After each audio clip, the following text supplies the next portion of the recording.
আপনারা জানেন, পতিত স্বৈর শাসকের অনুচররা হাসিনা পালানোর পর ভীষণ মনোকষ্ট নিয়ে দিন রাত্রি চক্রান্তে মেতে থাকছেন।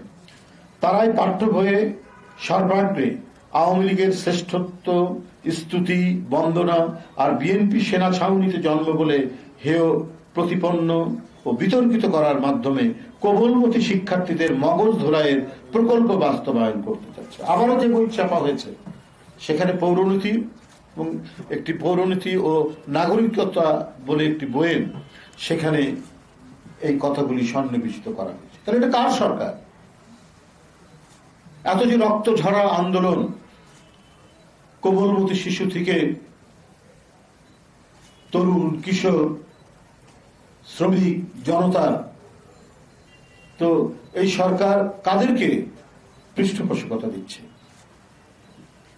যারা বারবার গণতন্ত্রের পুনরুদ্ধার এবং পুনঃপ্রতিষ্ঠা করেছে তাদেরকেই অন্তর্বর্তী সরকারের এবং তার শিক্ষা মন্ত্রণালয় কারা এখানে কাজ করছেন, যারা এই ধরনের শেখ হাসিনা যে কাজটি করেছেন মানে 15.5 বছর 16 বছর ধরে, সেই কাজটি অব্যাহত রাখছেন এই অন্তর্বর্তী সরকারের শিক্ষা মন্ত্রণালয়। তিনি যে প্রথম নির্বাচিত রাষ্ট্রপতি একবার জনগণের ভোটে, সে রাষ্ট্রপতি উল্লেখ না করে সাবেক সেনাপ্রধান উল্লেখ করে বলা হয়েছে, সাবেক সেনাপ্রধান মেজর জেনারেল জিয়াউর রহমান সামরিক শাসন আমলে 1978 সালের 1 সেপ্টেম্বর বাংলাদেশ জাতীয়তাবাদী গঠিত হয়। এটা তো শেখ হাসিনার বয়ান, এটা তো আওয়ামী দোসরদের বয়ান, এটা আওয়ামী বুদ্ধিজীবীদের বয়ান। এরা 15.5 বছর মিডিয়াকে নিয়ন্ত্রণ নিয়ে নিরন্তর ভাবে এই অপপ্রচার গুলো চালিয়ে গেছে। আর সেটারই যদি প্রতিফলন শিক্ষা মন্ত্রণালয় তাদের নেতৃত্বে এই যে পাঠ্যপুস্তক যে পরিমার্জন হচ্ছে, নতুন করে মুদ্রণ হলো, সেখানে যদি আপনার সন্নিবেশিত থাকে, সেখানে যদি ছাপানো হয়, তাহলে কার সরকার?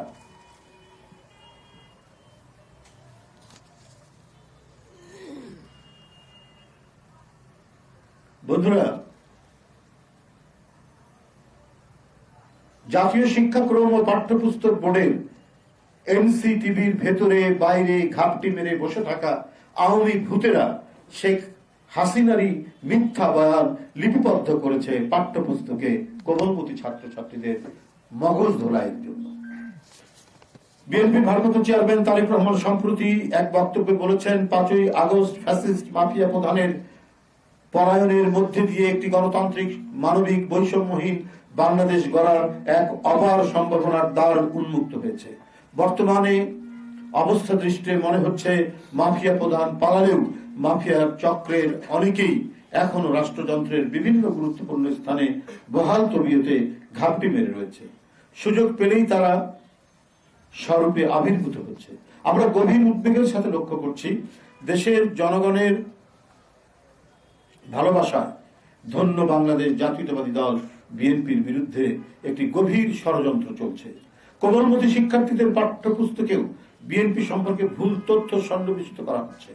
আমরা রাজনীতি সচেতন দেশবাসীর সামনে স্পষ্ট ভাষায় জানিয়ে দিতে চাই, বিএনপি সেনা ছাউনিতে জন্ম হওয়া কোনো দল নয়, সামরিক প্রশাসক কিংবা সেনাবাহিনীর প্রধান হিসাবে নয়, বরং ঢাকার রমনা রেস্তোরাঁয় এক সংবাদ সম্মেলনে 1978 সালের 1 সেপ্টেম্বর শহীদ প্রেসিডেন্ট জিয়াউর রহমান যখন বিএনপি গঠনের ঘোষণা দিয়েছিলেন,